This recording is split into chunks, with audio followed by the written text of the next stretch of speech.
नमस्कार दोस्तों, मेरा नाम है बायो अमन और स्वागत करता हूं आज के इस शानदार वीडियो में। आज हम बात करेंगे म्यूटेशन के बारे में, वंशावली विश्लेषण क्या होता है, इन दोनों टॉपिक के बारे में आज के इस वीडियो में हम डिस्कस करेंगे। तो हम शुरू करते हैं। म्यूटेशन क्या होता है, उत्परिवर्तन क्या होता है। पिछली क्लास में हमने देखा था मधुमक्खी का लिंग निर्धारण और भी जो है कीटों में लिंग निर्धारण किस प्रकार से होता है, सेक्स डिटर्मिनेशन, है ना। मुझे उम्मीद है सारे टॉपिक, सारे डाउट्स आपके क्लियर हुए होंगे, ठीक है, क्रिस्टल क्लियर हुए होंगे। टोटल यहाँ पर आपको एनसीईआरटी पढ़ाई जाती है, आपको पता है, ठीक है। चलिए, उत्परिवर्तन क्या होता है, म्यूटेशन क्या होता है। म्यूटेशन तब होता है डीएनए के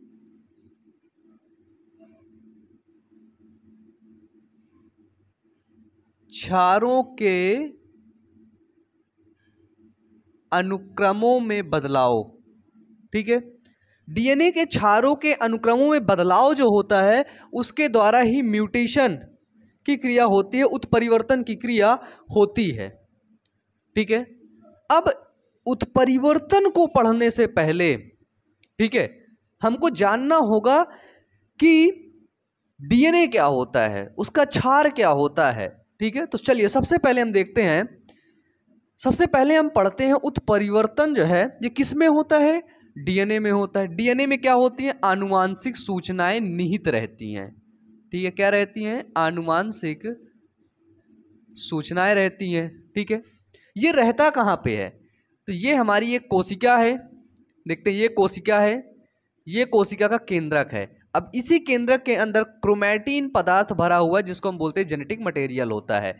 यही क्रोमैटिन आगे जाकर के क्रोमोसोम का निर्माण करता है जिसको बोलते हैं गुणसूत्र, ठीक है। तो ये देखिए, ये है आपका क्रोमोसोम,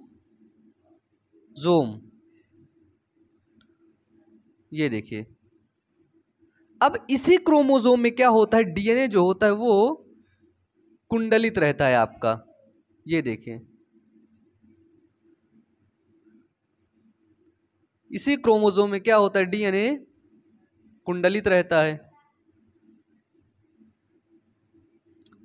इसको हम लोग बोलते हैं गुणसूत्र।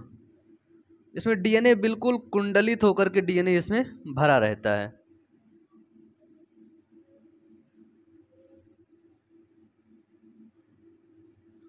ये देखिए, ठीक है। अब अगर इस क्रोमोसोम कैसे जो है तोड़ें और तोड़ करके क्रोमोसोम के अंदर देखें क्या है, तो ऐसा कुछ स्ट्रक्चर क्रोमोसोम के अंदर आपको देखने को मिलेगा, ये देखिए, ठीक है। ये क्या होता है, ये होता है आपका, ये क्या है, तो ये है क्रोमोसोम, ठीक है। ये क्या है आपका, तो ये है डीएनए, क्या है, डीएनए, जिसको हमने बोला डीऑक्सीराइबोस न्यूक्लिक एसिड, ठीक है। ये देखिए,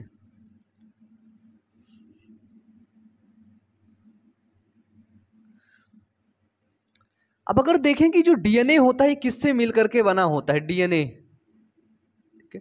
तो डीएनए तीन चीजों से मिलकर के बना होता है। पहली होती है पेंटोज शुगर, ठीक है। सेकंड होता है फॉस्फेट ग्रुप एंड थर्ड होता है नाइट्रोजिनस बेस। क्या होता है, नाइट्रोजिनस बेस, ठीक है। पेंटोज शुगर और फॉस्फेट ग्रुप, ठीक है। पेंटोज शुगर और फॉस्फेट ग्रुप क्या होते हैं, डीएनए की ये जो लाइन है ना इसको बनाते हैं, ठीक है। PS, pentose sugar phosphate group, pentose sugar phosphate group, pentose sugar phosphate group, pentose sugar phosphate group, ये देखिए, ठीक है। ये क्या बनाते हैं, ये बनाते हैं डीएनए की जो बाह्य श्रृंखला होती है ना, कुंडली, ठीक है। डीएनए कैसी संरचना होती है, तो डीएनए एक प्रकार से, डीएनए एक पॉलीन्यूक्लियोटाइड श्रृंखला होती है, पॉलीन्यूक्लियोटाइड चेन होती है, ठीक है। और एक पॉलीन्यूक्लियोटाइड श्रृंखला में एक पॉलीन्यूक्लियोटाइड तीन चीजों से मिलकर के बना होता है, पेंटोज शुगर फॉस्फेट ग्रुप। जो पेंटोज शुगर और फॉस्फेट ग्रुप होता है वो डीएनए के ये देखिए बाहर वाले श्रृंखला को जो है बनाता है, ठीक है। इसके अंदर जो ये ब्लू कलर से मैं आपको दिखा रहा हूं, इसके अंदर होते हैं नाइट्रोजिनस बेस, ठीक है। नाइट्रोजिनस बेस दो प्रकार के होते हैं, एक होता है प्यूरिन और दूसरा होता है पायरीमिडीन, ठीक है। क्या होता है पहला, बोलिए मेरे साथ, बोलिए मेरे साथ, डीएनए किन किन चीजों से मिलकर के बना होता है? डीएनए सिर्फ और सिर्फ 3 चीजों से मिलकर के बना होता है। कौन कौन सा? पहला हुआ पेंटोज शुगर, दूसरा हुआ फॉस्फेट ग्रुप, तीसरा हुआ नाइट्रोजिनस बेस, ठीक है। और इसी डीएनए के अंदर क्या रहती है? अनुवांशिक सूचनाएं, इसी डीएनए के अंदर, ठीक है। आपके शरीर में उंगली का निर्माण किस प्रकार से होगा, ठीक है, कैसे कट लगेंगे, ठीक है, कैसे आप का जो है गाल का निर्माण होगा, कैसे कान का निर्माण होगा, वो सभी चीजें किस पर डिपेंड करता है? तो वो सभी चीजें डीएनए पर डिपेंड करता है, और इन्हीं में लिखा होता है। ये जो डीएनए दिख रहा है ना, इसी में लिखा होता है, ठीक है, कि आपकी रक्त कोशिकाओं का निर्माण कैसे होगा, ठीक है, किस प्रकार से आपकी शरीर बनेगी, ये सारा कुछ इसमें लिखा होता है। आ जाओ यहाँ पे, आ जाओ आ जाओ आ जाओ आ जाओ, इंट्रोड्यूस करवा दे तुम्हें भी। देखो, तो एक होता है प्यूरिन, दूसरा होता है पिरिमिडीन, ठीक है। प्यूरिन जो होता है वो होता है एडेनिन, ग्वानिन, पिरिमिडीन होता है साइटोसिन, थायमिन और यूरेसिल, ठीक है। प्यूरिन और पिरिमिडीन आपस में मिलते हैं। एडेनिन मिलता है थायमिन के साथ डुअल हाइड्रोजन बॉन्ड के साथ, और ग्वानिन मिलता है साइटोसिन के साथ ट्रिपल हाइड्रोजन बॉन्ड के साथ। बस आपको समझना है, वीडियो को किसी तरह से देख लेना है, बस ठीक है, समझ में आपको पूरा आ जाएगा, ठीक है। ये कौन से बॉन्ड है? ये हाइड्रोजन बॉन्ड है। अब देखिए, अगर इस साइड एडेनिन है तो इधर डुबल हाइड्रोजन बॉन्ड के साथ इधर थाइमीन होगा, ठीक है। अगर इधर ग्वानिन है तो इधर ट्रिपल हाइड्रोजन बॉन्ड के साथ साइटोसिन होगा, ठीक है। ऐसे करके सूचनाएं इसमें निहित होती हैं, ठीक है, लिखी होती हैं। इधर ग्वानिन है, ट्रिपल हाइड्रोजन बॉन्ड साइटोसिन, ठीक है। इधर साइटोसिन है, इधर वो डबल हाइड्रोजन बॉन्ड जो है ग्वानिन, इधर थाइमीन है, डुबल hydrogen bond adenine, triple hydrogen bond के साथ होगा, ठीक है। ऐसे करके सूचनाएं लिखी होती हैं, और इन्हीं सूचनाओं में अगर इसे क्षारों के अनुक्रम में ही परिवर्तन हो जाता है तो उसको क्या बोलते हैं? उसको बोलते हैं उत्परिवर्तन, ठीक है। क्या बोला गया? डीएनए के क्षारों के अनुक्रमों में बदलाव को ही उत्परिवर्तन बोलते हैं, ठीक है। इसको लिखिए, मिटा दें इसको, बताइए, बिल्कुल सिंपल है। अभी जो इसका अगला वाला चैप्टर है ना, वंशागति का आणविक आधार, उसमें पूरा डीएनए और आरएनए के बारे में पढ़ने को मिलेगा, सारा कुछ क्लियर हो जाएगा वहां पे, है ना। देखिए, अब जैसे हम एक डीएनए बनाते हैं, ठीक है, सूचनाएं आपको दिखाते किस प्रकार से होती हैं। यहां पे है guanine, cytosine, thymine, adenine, cytosine, guanine, thymine, adenine, adenine, thymine, cytosine, guanine, thymine, adenine, guanine, ठीक है। अब देखिए, ये ग्वानिन किससे जुड़ेगा? ट्रिपल हाइड्रोजन बॉन्ड के साथ साइटोसिन से। ये किससे जुड़ेगा? ट्रिपल हाइड्रोजन बॉन्ड के साथ ग्वानिन से। डुअल हाइड्रोजन बॉन्ड के साथ एडेनिन से, डुअल हाइड्रोजन बॉन्ड के साथ थाइमीन से, ट्रिपल हाइड्रोजन बॉन्ड के साथ guanine, cytosine, dual hydrogen bond adenine, thymine, ऐसे जुड़ेगा ये, है ना। Thymine, guanine, cytosine, adenine, thymine और साइटोसिन, ठीक है, ग्वानिन, साइटोसिन, ठीक है, ट्रिपल हाइड्रोजन, हाँ राइट। अब अगर मैंने आपको बताया डीएनए, ये है डीएनए, ठीक है। डीएनए का एक छोटा सा पार्ट, जैसे यहां से लेकर के यहां का पार्ट को हम बोलते हैं जीन, और जीन की खोज किसने किया था? जॉनसन ने किया था। और इन्हीं जीन पर क्या होते हैं? लक्षण होते हैं। प्रत्येक जो है शरीर के निर्माण के लिए, ठीक है, जीन रिस्पॉन्सिबल होता है, और जीन के अंदर क्या होते हैं? लक्षण होते हैं। जैसे आपको पता है, मनुष्य के अंदर, मानव के अंदर गुणसूत्र कितने होते हैं? गुणसूत्र 2 प्रकार के होते हैं। पहला दैहिक गुणसूत्र, दूसरा लिंग गुणसूत्र, ठीक है। 44 गुणसूत्र दैहिक गुणसूत्र होते हैं, जिनको अलिंग गुणसूत्र बोलते हैं, और 2 आपके सेक्स क्रोमोसोम होते हैं, जिसको हम बोलते हैं लिंग गुणसूत्र, ठीक है। तो यहां पे क्या है, जैसे बोलते हैं कि यहां से यहां तक इनके क्षारों का अनुक्रम देखो, GCTA, GCGTA, ATGCG, ये क्षारों का अनुक्रम जो है, ये एक जीन है, ठीक है। और ये जीन एक एक स्पेसिफिक लक्षण आपके अंदर प्रदर्शित कर रहा है। क्या कर रहा है? स्पेसिफिक लक्षण। मान लेते हैं यही जीन आपके आंखों का विकास कर रहा है, ठीक है, आंख बनाने के लिए रिस्पॉन्सिबल है ये जीन, ठीक है। अगर क्षारों के अनुक्रम में GCTA, CGTA, ATC, GTAG वाला जो क्षारों का अनुक्रम मिला, ठीक है, तो वो क्या हुआ, वो हमारे आंखों का निर्माण कर रहा है, मानते हैं, ठीक है, आंखों का विकास कर रहा है, आंखों का निर्माण करेगा। अब क्या हुआ, इसी में उत्परिवर्तन हो गया। यहां पे जो थायमीन था ये बदल गया, ये देखिए थायमीन बदल गया, फिर यहां पे आ गया साइटोसिन। यहां पर साइटोसिन आया तो नीचे क्या आ गया, नीचे तुरंत चेंजेस हो गए, नीचे आ गया ग्वानिन, ठीक है। ये देखिए ये क्या हुआ, क्षारों के अनुक्रम में बदलाव आया, ठीक है। अब ये बदलाव किसी भी तरीके से आ सकता है, ये प्राकृतिक तरीके से भी आ सकता है, पराबैंगनी किरणों के द्वारा भी आ सकता है, ठीक है। लगातार जो है संतति जब जो है होती रहती है तो उसमें भी आ सकता है ये बदलाव। अब ये बदलाव आया, अब आंखों के विकास में क्या हुआ, अवरोध उत्पन्न हो गया, ठीक है। अब सही से विकास नहीं हो पाया, इसी चीज को बोलते हैं उत्परिवर्तन, ठीक है। डीएनए के जो होते हैं, डीएनए में जो जीन होते हैं वो एक एक लक्षण के लिए आपके लिए रिस्पॉन्सिबल होते हैं, ठीक है।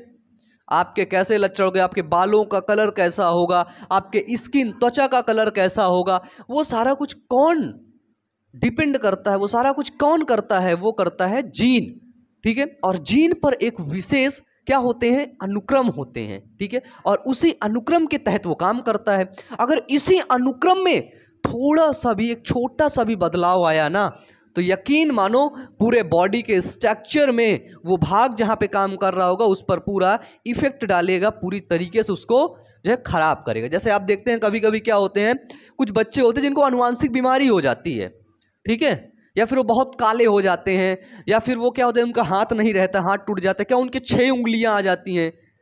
आप किसी को देखे होंगे जिसके 6 फिंगर्स होती हैं, हाथ में 6 उंगलियां आ गई। कैसे आ गई, कैसे आ गई? क्योंकि उनके डीएनए के क्षारों का जो अनुक्रम था ना, उसमें थोड़ा सा चेंजेस हुआ, और चेंजेस हुआ तो दूसरा लक्षण दिख गया, 6 उंगली आ गई। कैसे हुआ भाई, मैं ये जानना चाहता हूं कैसे हुआ। तो आपने बोला, कुछ लोग बोलते हैं, अभी एक मेरे मामा जी हैं, उनका एक जो है लड़का पैदा हुआ, तो उसके पैर में 6 उंगलियां हैं, दोनों पैरों में, ठीक है। तो कुछ लोग कहते हैं कि ये भगवान का दिया हुआ वो है ना, उन्हीं के लोग कह रहे हैं, कुछ कह रहे हैं कि इसको हटवा देते हैं ताकि बाद में कोई प्रॉब्लम ना हो। और तो अब रिलेशन में है तो भाई सब लोग जॉइंट फैमिली में रहते तो सब लोग अपना अपना मत रखते हैं, तो भाई अब सब लोग अपना मत सुनते हैं। तो उन्होंने, मैं कुछ दिन पहले बैठा हुआ तो वो बता रहे थे कि जो है बड़े भैया जो हैं वो मना कर रहे हैं कि नहीं, जो है सब जो है भगवान की देन है तो हम इसको क्यों हटवाएं, ये शुभ है हमारे लिए, ये है वो। भाई ये शुभ कुछ नहीं है, ठीक है, कोई भी शुभ नहीं है। वो एक जीन है ना जो पैर की उंगलियां बना रहा था, ठीक है, जो जीन है वो पैर की उंगलियां बना रहा था, बस उसमें थोड़ा सा खराबी आ गई है। क्या हो गई है, थोड़ा सा खराबी आ गई है, वो उत्परिवर्तन हो गया उसमें, ठीक है, जिसके कारण से लक्षण दूसरे देखने को मिल गए। अब यही लक्षण अच्छे भी हो सकते हैं और यही लक्षण खराब भी हो सकते हैं, समझना इस बात को। अब वो 6 उंगलियां क्या है, अभी तो खैर ठीक है, अब अगर 6 की जगह उसमें एक पैर में 12 उंगलियां हो जाती तो क्या होता ये लक्षण, बताइए। अगर उसकी पूंछ निकल आती किसी बच्चे के तो क्या होता। तो इसके लिए कौन रिस्पॉन्सिबल होता है, वो होता है जीन, ठीक है। अब देखिए एक चीज और समझिएगा, क्या होता है अगर डीएनए के क्षारों के एक क्षार के अनुक्रम में बदलाव होता है, जैसे ये साइटोसिन हुआ, ये थाइमीन यहाँ से हट करके एडेनिन आ गया, फिर यहाँ पे थाइमीन आ गया, ठीक है, फिर ये दोनों हट करके बदल गए तुरंत, यहाँ पे जो है फिर थाइमीन चला गया, यहाँ पे एडेनिन आ गया, ये क्षारों के अनुक्रम में बदलाव हो रहा है, ठीक है, डीएनए के क्षारों के अनुक्रम में बदलाव हो रहा है, ठीक है। तो ये एक अलग चीज हो गई। अगर पूरे क्रोमोसोम में बदलाव हो गया, ठीक है, गुणसूत्र, मानव के अंदर गुणसूत्र कितने होते हैं, 46 क्रोमोसोम, और जोड़ी में 23 पेयर, और अगर इसके पूरे पेयर में ही बदलाव आ गया तो उस घटना को बोलते हैं गुणसूत्र उत्परिवर्तन, ठीक है। तो उत्परिवर्तन भी 2 प्रकार का होता है, इसको मिटा दूं, ठीक है। उत्परिवर्तन भी 2 प्रकार का होता है, एक होता है गुणसूत्रीय उत्परिवर्तन और दूसरा होता है जीन उत्परिवर्तन। ठीक है, तो अगर जीनों के अनुक्रम में बदलाव हो रहा है, जीन के अंदर उत्परिवर्तन हो रहा है, तो हम उसको बोलेंगे जीन उत्परिवर्तन। और अगर गुणसूत्र में बदलाव हो रहा है, 46 की जगह में 45 हो गए, 44 हो गए, 47 हो गए, 48 हो गए, तो वो एक सिंड्रोम उत्पन्न कर देगा भी, जो है आगे हम लोग इस चीज को पढ़ेंगे। ठीक है, तो उस घटना को बोलेंगे जीन गुणसूत्रीय उत्परिवर्तन। ठीक है, ये देखिए, तो उत्परिवर्तन दो प्रकार का होता है। अब इसको मिटा दूं, बताइए बताइए जल्दी।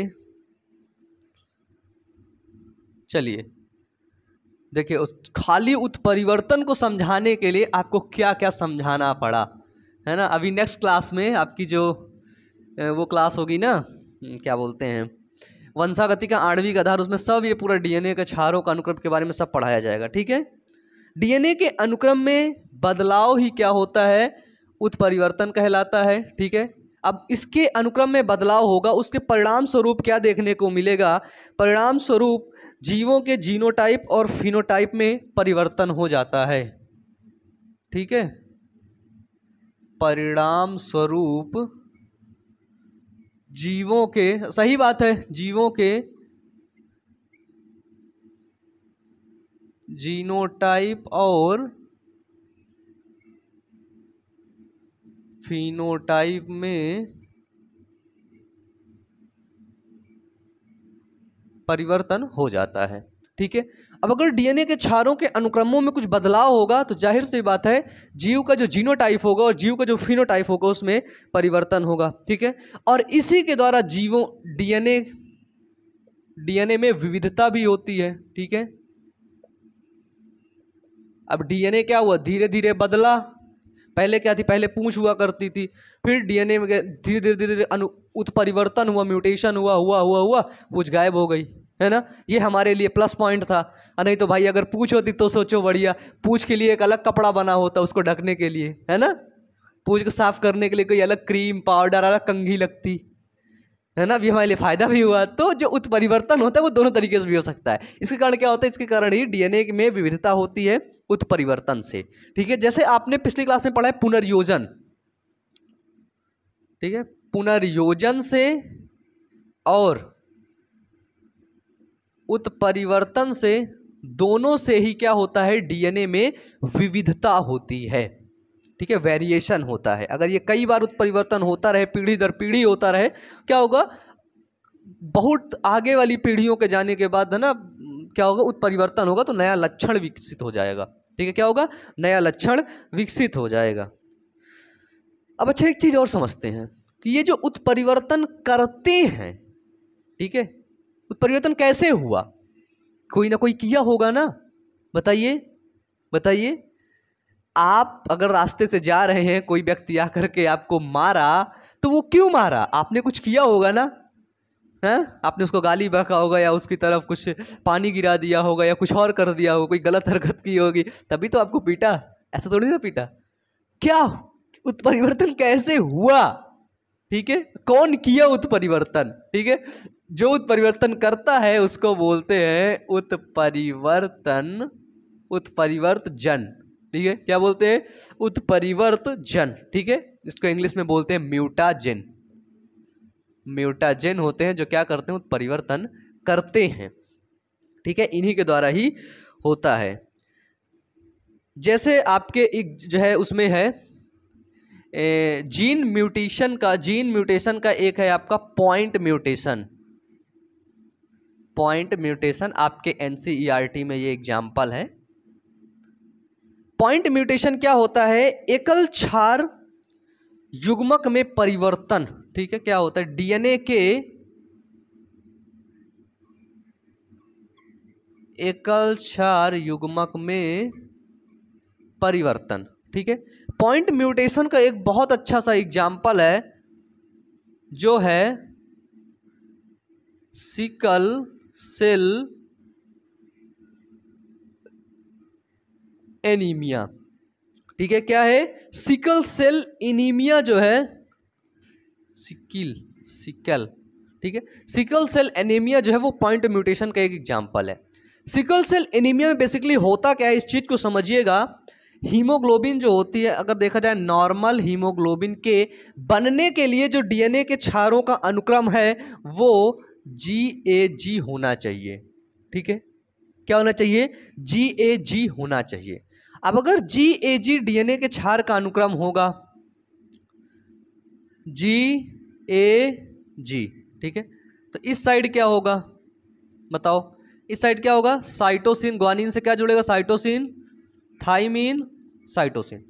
ठीक है, तो क्या आया? साइटोसिन, थाइमीन और साइटोसिन, ये आया। तो ये क्या है हमारा? ये है डीएनए। अगर ऐसा ही क्षारों का अनुक्रम होगा तभी एक नॉर्मल, क्या होगा? नॉर्मल हीमोग्लोबिन बनेगी। अब बात को समझना, गहराई से समझना। ये है डीएनए। आपने सेंट्रल डोग्मा पढ़ा है, सेंट्रल डोग्मा। डीएनए से क्या होता है? आरएनए बनता है, ठीक है, और आरएनए से क्या बनता है? प्रोटीन बनता है। डीएनए से क्या बनता है? एमआरएनए बनता है, एमआरएनए से प्रोटीन बनता है। अब इसी का बनेगा एमआरएनए। ठीक है, जब एमआरएनए बनेगा तो एमआरएनए कैसा बनेगा? देखो, साइटोसिन है तो साइटोसिन की जगह में क्या आएगा? ठीक है, थाइमीन है तो आएगा। अब जो एमआरएनए बनेगा, ठीक है, एमआरएनए मतलब क्या होता है? Messenger RNA. ठीक है, अब यही मैसेंजर आरएनए आगे जाकर के सूचना को लेकर के जाएगा। साइटोसिन की जगह में आ गया आपका ग्वानिन, थाइमीन की जगह में आ गया एडेनिन, साइटोसिन की जगह में ग्वानिन। ठीक है, तो GAG प्रकार का आपका जो आरएनए बन गया, ठीक है, ये जो आरएनए बना, यही आरएनए आपको, अब यही आरएनए क्या करेगा? आगे जाकर के प्रोटीन का निर्माण करेगा और वही प्रोटीन एक नॉर्मल हीमोग्लोबिन का निर्माण करेंगी। क्या करेंगी? नॉर्मल हीमोग्लोबिन का निर्माण। लेकिन sickle cell anaemia, normal haemoglobin ऐसे होती है। अब जब जिसको सिकल सेल एनीमिया होते हैं उसकी हीमोग्लोबिन हो जाती है हंसियाकार। ठीक है, उसमें क्या होता है? उसमें वो पॉइंट म्यूटेशन होता है, एकल क्षार युग्मक में परिवर्तन के द्वारा होता है। उसमें ये एडेनिन की जगह में थाइमीन आ जाता है। ग्वानिन, थाइमीन और ग्वानिन, ऐसा डीएनए उसमें आ जाता है। कौन सा डीएनए आ जाता है? ग्वानिन, थाइमीन और ग्वानिन। तो ग्वानिन के नीचे क्या होगा? Cytosine, adenine, cytosine. ठीक है, ये देखें, सिकल सेल एनीमिया वाले जिसको रोग होता है उसके जीन में यही परिवर्तन होता है, एडेनिन की जगह में थाइमीन आ जाता है, GTG आ जाता है। अब जब GTG आ जाएगा तो अब एमआरएनए बनेगा, फिर इसका सूचना लेकर के जाएगा। एमआरएनए कैसा बनेगा? देखिए, साइटोसिन क्या है? साइटोसिन का आया ग्वानिन। ठीक है, एडेनिन किसके साथ जुड़ता है? यूरैसिल के साथ, साइटोसिन, ग्वानिन। तो इसका एमआरएनए कैसे बना? GUG का बना। अब GUG सूचना लेकर के गया, बोला क्या बनाना है? बोला RBC बनानी है। बोला यार GUG वाला जो पैकेट आता है ना, तो RBC हंसियाकार बनाना होता है। कैसे? हंसियाकार। तो बोला यार हंसियाकार, हाँ, बोला यही वाली सूचना मिली है तो हम हंसियाकार RBC बनाएंगे। बोला फिर कैसे? बोला नॉर्मल RBC कैसे बनाओगे? बोला तुम इसको लेके जाओ, ये वाला जो है पैकेट लेके आओ, GAG वाला। GAG वाला यदि तुम एमआरएनए लेकर के आए तो हम बढ़िया आपकी गोलाकार RBC बनाएंगे। ठीक है, लेकिन अगर हंसिया का ये वाला पैकेट लेके आए, GUG वाला आया, तो हम जो है RBC कैसे बनाएंगे? हंसियाकार बनाएंगे। तो शरीर क्या की? हंसियाकार RBC बनाना शुरू कर दिया। बस एक क्षार के युग्मक पे परिवर्तन से, सिर्फ यहां पे एडेनिन था, यहां पे थाइमीन हो गया। बस पूरा खेल बदल गया, पूरे जज्बात बदल गए, पूरे डीएनए, पूरे मतलब पूरा खून ही बदल गया। देखिए, सिर्फ एक क्षार युग्मक के परिवर्तन से क्या हुआ? पूरा कुछ बदल गया। ठीक है, मैं कुछ बता ही नहीं सकता कि बदला क्या क्या, लेकिन भाई सब कुछ बदल गया। क्या हो गया? सब कुछ बदल गया भाई। ये होता है उत्परिवर्तन। इस घटना को बोलते हैं म्यूटेशन। ठीक है, बताइए, देख लीजिए एक बार अच्छे से। नोट करना है तो आप नोट कर लीजिए, फिर इसको मिटा देता हूं, आगे बढ़ते हैं। ठीक है, मिटा दें, चलिए। Mutation, mutation, mutation.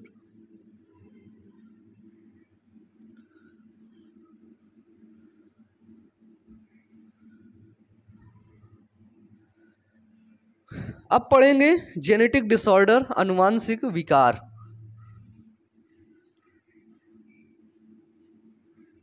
जेनेटिक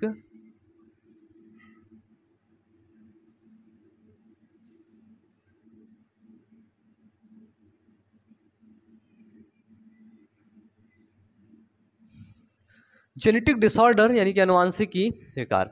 अब देखो जो है अनुवांशिक शब्द का प्रयोग सर्वप्रथम किसने किया? ठीक है, अनुवांशिक के पिता किसको कहा जाता है? बस मेरे को आप बताइए, नहीं नहीं ये और मत बताइए, बताइए अनुवांशिकी शब्द का प्रयोग सर्वप्रथम किसने किया? अनुवांशिकी के पिता किसको कहा जाता है? बच्चे बच्चे को पता है भैया, ग्रेगर जॉन मेंडल को कहा जाता है। ठीक है, तो अनुवांशिकी क्या थी इसमें? मटर के पौधे, है ना, पादप अनुवांशिकी की बात यहाँ पे चल रही थी। किसकी? पादप अनुवांशिकी की। ठीक है, प्लांट जेनेटिक्स की बात चल रही थी। लेकिन जेनेटिक डिसऑर्डर में, अनुवांशिक विकार में क्या हो रहा है? ह्यूमन जेनेटिक की बात होती है। ठीक है, मानव के अनुवांशिक की बात होती है। ठीक है, तो अगर पूछा जाए फादर ऑफ ह्यूमन जेनेटिक्स, ठीक है, ह्यूमन जेनेटिक्स, मानव अनुवांशिकी के पिता किसको कहा जाता है? तो वो कहा जाता है फ्रांसिस्को गाल्टन को। ठीक है, किसको? फ्रांसिस्को गाल्टन को कहा जाता है किसका? मानव अनुवांशिकी का जनक। ठीक है, 1883 ईस्वी में।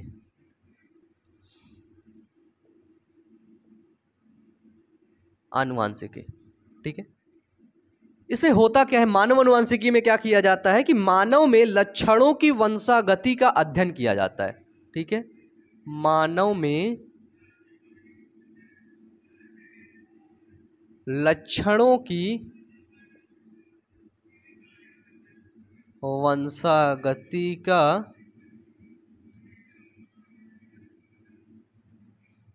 अध्ययन किया जाता है, और जिस विज्ञान के अंतर अध्ययन किया जाता है उसको बोलते हैं ह्यूमन जेनेटिक्स। ठीक है, फादर ऑफ ह्यूमन जेनेटिक्स कौन है? तो वो है गाल्टन जी। कौन जी? गाल्टन जी। ठीक है, अब मानव में लक्षणों की वंशागति का अध्ययन कैसे करोगे भाई? अब मानव में लक्षणों की वंशागति का अध्ययन भी मानव ही करेगा, और एक मानव, ठीक है, एक मनुष्य की औसतन उम्र कितनी होती है? 70 साल, है ना, 80 साल होती है। अब भाई मेरे को ये बताओ, अगर मानव में तुम लक्षणों का अध्ययन जिस प्रकार से मटर में करते थे उस प्रकार से करने लगे तो रिजल्ट देखेगा कौन? आप वैज्ञानिक हैं, आपने एक जीन को उतारा मानव के अंदर, और लक्षण उसका अगली पीढ़ी में अगर आया तो आपका का बेटवा जाके देखेगा, आपका बचवा देखेगा, वो वैज्ञानिक बनेगा, फिर देखेगा लक्षण क्या आया? नहीं ना। तो मानव में क्या होता है कि जो है प्रयोग कर पाना कठिन है। क्यों? क्योंकि उसके जो है नैतिक और मौलिक कर्तव्यों का हनन होगा, है ना। अगर उस पर प्रयोग करोगे तो आपको पुलिस पकड़ ले जाएगी, है ना, और जो है उस पर प्रयोग थोड़ी ना करोगे, कोई दिक्कत हो गई, वो मर गया है कि बुला रहा है मानव उसे प्रयोग करो। ठीक है, वो दीर्घायु होता है, लंबा जीता है, वो सब चीज़ें समझ भी सकता है। तो मानव में ह्यूमन से प्रयोग नहीं किए जाते हैं। जैसे आपको पता है जो मेडिसिन होती है, जो दवाई होती हैं, वो सबसे पहले चूहों में, सुअर में, कुछ जानवरों में उनका टेस्ट किया जाता है। ठीक है, उनके लिए बड़ी बड़ी लैबोरेटरी होती है, प्रयोगशालाएं होती है, वहीं पर जाकर के उन दवाई को पहले उनको दिया जाता है। ठीक है, इसके बाद जाकर के मार्केट में लाया जाता है, लोगों को फिर डिस्ट्रीब्यूट किया जाता है, लोगों को दिया जाता है, फिर सेल किया जाता है। ठीक है, बताया जाता है। तो इस तरह से मानव में डायरेक्टली आप वो नहीं कर सकते हैं। ठीक है, अध्ययन नहीं, वो नहीं कर सकते हैं, जो है प्रयोग नहीं कर सकते हैं, है ना। भाई किस पर प्रयोग करेंगे बताओ? मानव में कर सकते हो क्या? है, पुलिस पकड़ ले जाएगी, बहुत मारेगी। जिस पर प्रयोग कर जो है, जिस पर सोचोगे प्रयोग कर लो भाई, अपने जो है चाचा पे, अपने ताऊ पे, अपने दादा पे, है, वो करें, करवा नहीं देंगे। कोई दिक्कत हो गई तो मर गए, सीधे हो गया। इस प्रकार से क्या होता है, मानव में प्रयोग नहीं होता है। ठीक है, लेकिन होता है एक तरीके से, वो होता है वंशावली विश्लेषण के द्वारा। कैसे होता है? वंशावली विश्लेषण के द्वारा। वंशावली विश्लेषण के द्वारा, ये आपका पॉइंट है किसका? एनसीईआरटी का एक पॉइंट है वंशावली विश्लेषण, जिसको हम बोलते हैं पेडिग्री एनालिसिस। पेडिग्री एनालिसिस, मैं मार्कर में इंक डाल लूं, फिर हम लोग आगे पढ़ते हैं। पेडिग्री एनालिसिस क्या होता है? ठीक है, मानव में मटर के पौधे जैसे, ठीक है, मटर के पौधे या अन्य जीवों में जो तुलनार्थ संकरण प्रयोग होता है ना, वो मानव में संभव नहीं है। ठीक है, क्या होता है?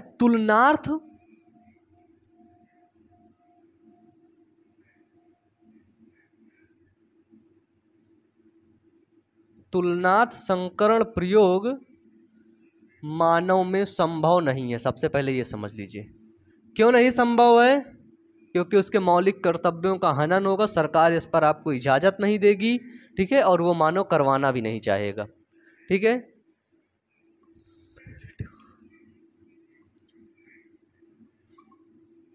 कंपैरेटिव, एक सेकेंड,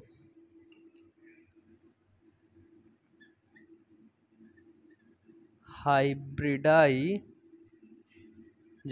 ठीक है, कंपैरेटिव हाइब्रिडाइजेशन एक्सपेरिमेंट क्या होता है? मानव में संभव नहीं है। ये किसमें? मटर और कुछ जीवों में ही ये संभव है।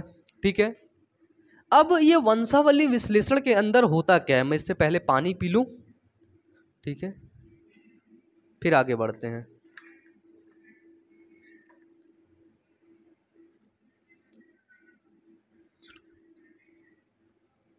देखिए, विशेष लक्षण की वंशागति के संबंध में, ठीक है, वंशावली विश्लेषण में क्या होता है कि एनसीईआरटी लिखता है कि किसी विशेष लक्षण के, ठीक, क्या होता है कि किसी विशेष लक्षण के वंशागति के संबंध में,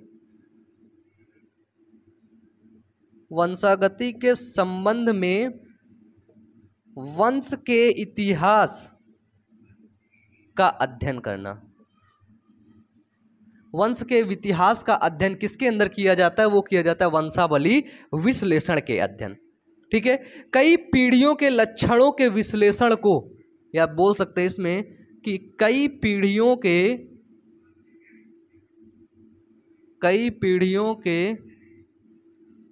लक्षणों के विश्लेषण को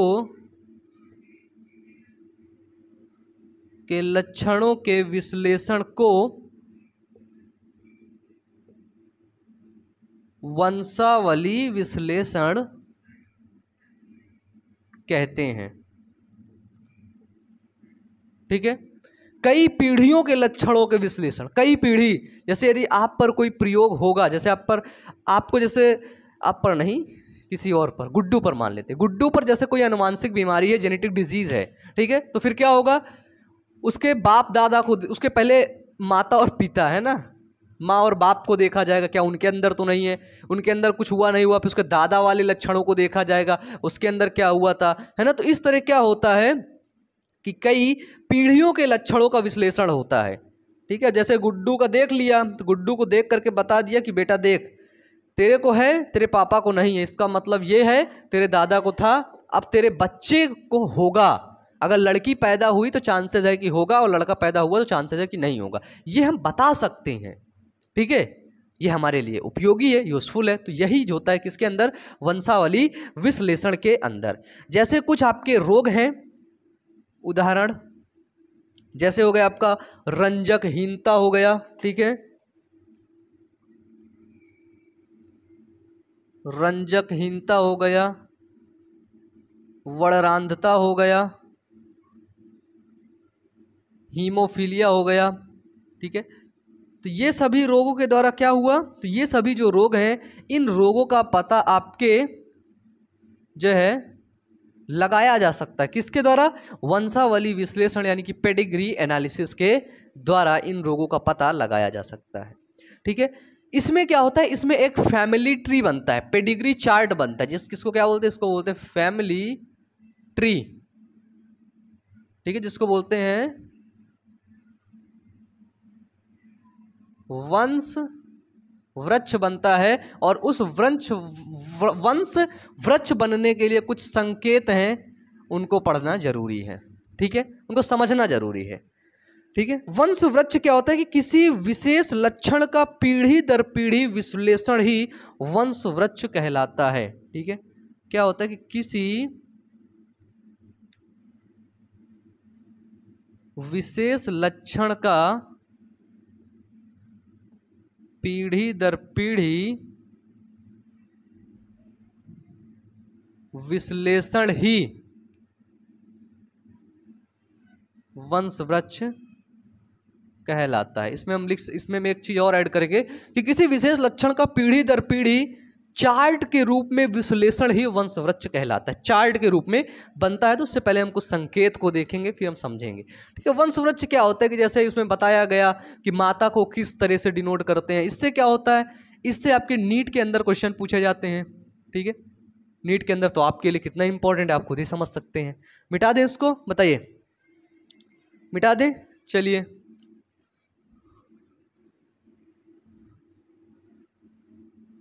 और आपके एनसीईआरटी में बने भी हैं सारे, आपके वंश वृक्ष जो है किनारे में बने भी हैं। अभी देखिए, वहां अभी नहीं समझ आया होगा ना, अब समझ में आएगा। तो वंशावली विश्लेषण के द्वारा क्या होता है कि जो लिंग संलग्न लक्षण होते हैं, ठीक है, आनुवांशिक बीमारियां होती हैं, उनका पता लगाया जा सकता है। ठीक है, अगर देखें संकेत हम देखते हैं, ये आपके एनसीईआरटी में बने हैं। पेज नंबर बता दूं क्या, एक सेकेंड, पेज नंबर है 97। देखिए, अगर ऐसा चित्र बना हुआ है तो वो है मेल यानी कि नर। ठीक है, अगर ये ऐसा बना हुआ है तो वो है मादा। ठीक है, क्या है, अगर ऐसा बना हुआ है तो मेल, नर, मादा। ठीक है, अगर यही चित्र आपका ऐसा बना हुआ है, ये देखो ऐसा, कहीं पर आपको ऐसा चित्र बना हुआ, तो इसका मतलब होता है लिंग का पता नहीं।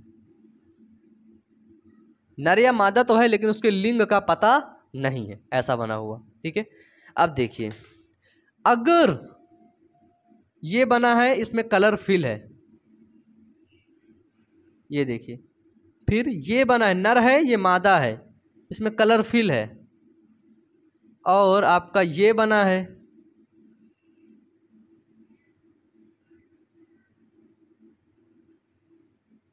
यानी कि ये तीनों बने हैं, तीनों में कलर फिल है, यानी कि ये प्रभावित हैं। क्या है, ये प्रभावित व्यक्ति हैं, प्रभावित संतान है। ठीक है, यानी कि ये रोगी हैं। अगर कलर फिल है तो क्या है, रोगी है, और अगर कलर फिल नहीं है तो क्या है, वो सामान्य है। ठीक है, वो क्या है, वो नॉर्मल है।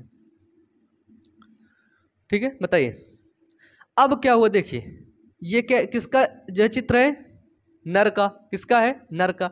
ये एक डंडा गया, ये गोला मादा का, यानी कि ये यहाँ पे क्या, ये विवाह को प्रदर्शित कर रहा है। ठीक है, यानी कि मैथुन की क्रिया को प्रदर्शित कर रहा है, शादी को प्रदर्शित कर रहा है। ठीक है, अब देखिए, ये है 1 2, 2 डंडा गया हुआ है।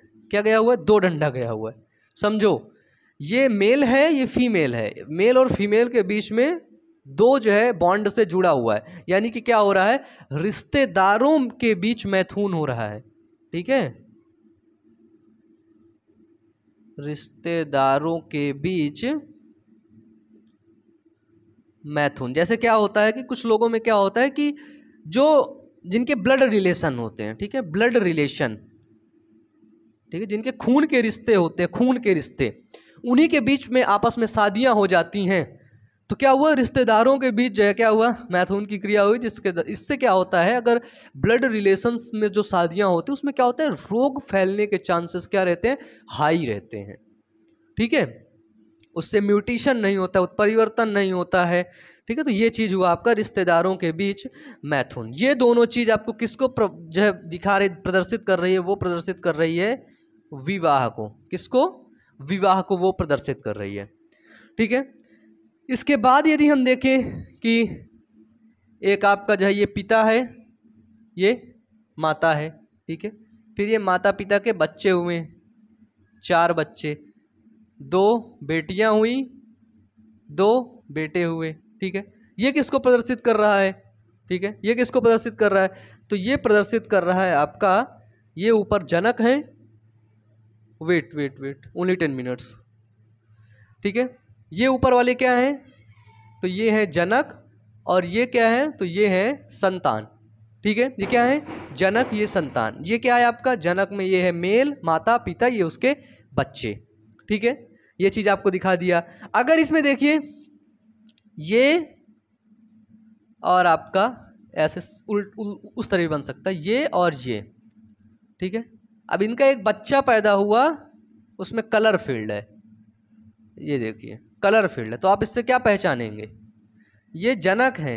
जनक क्या है, तो जनक सामान्य है।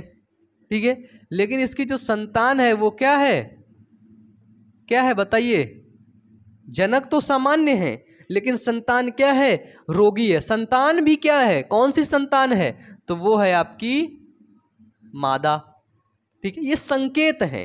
ठीक है, इन्हीं संकेत के द्वारा ही हम चीजों को समझ पाते हैं। ठीक है, अगर एक ऐसा चित्र बना हुआ है और उसके बीच में लिखा हुआ है 5, क्या लिखा हुआ है 5, इसका मतलब होता है 5 प्रभावहीन संतान। 5 प्रभावहीन संतान, ये हुआ इसका मतलब। ठीक है, वंशावली विश्लेषण की सहायता से लिंग संलग्न लक्षणों का आपके पता लगाया जाता है। उसमें यह भी पता लगाया जाता है कि कौन सा लक्षण प्रभावी है, कि ये प्रभावी लक्षण के द्वारा रोग उत्पन्न हो रहा है, कि फिर अप्रभावी लक्षण के द्वारा, कि फिर एक्स लिंग संलग्न प्रभावी लक्षण के द्वारा, कि फिर एक्स लिंग संलग्न अप्रभावी लक्षण के द्वारा उत्पन्न हो रहा है। ये सारी चीज़ों की पहचान इसमें होती है। ठीक है, तो इस चार्ट को एक बार अच्छे से देखिए, फिर हम आगे बढ़ते हैं। ठीक है, तो ये सभी चीज़ें जब हम दर्शाते हैं एक चार्ट के रूप में, ठीक है, एक वंशावली चार्ट के रूप में, कि ये आपके जो है मान लेते हैं पापा हैं, ये आपकी संतानें हैं, ये आप हैं, इसमें से पर्सनली आप ये हैं, फिर आपकी शादी हुई आपके रिश्तेदार में ही ये किसी के साथ जो भी है। ठीक है, फिर आपके क्या हुए, देखो दर्शाएं कैसे, फिर आपके क्या हुए, फिर आपके जो 4 बच्चे हुए, 2 लड़की और 2 लड़के, है ना, मतलब 50-50 चांसेस रहते हैं। उसमें से एक लड़की आपकी प्रभावित हुई और एक लड़का प्रभावित हुआ। एक लड़की प्रभावित नहीं हुई, ये वाहक हुई, वेक्टर हुई। फिर इस लड़की की शादी हुई दूर, फिर इसके 4 बच्चे हुए। तो ऐसे करके चार्ट बना दिया जाता है, और चार्ट बना करके बता दिया जाता है कि अनुवांशिक रोग किस तरीके से फैलते हैं। इसलिए वंशावली विश्लेषण को पढ़ा जाता है, जाना जाता है, समझा जाता है। तो मुझे उम्मीद है आपको सारे डाउट क्रिस्टल क्लियर हुए होंगे, आपको सारा कुछ समझ आया होगा। तो नेक्स्ट क्लास में हम लोग पढ़ेंगे मेंडली विकार के बारे में। तो आज की क्लास यहीं तक, अच्छे से पढ़ते रहिए, मेहनत करते रहिए। Wish all the best, thank you.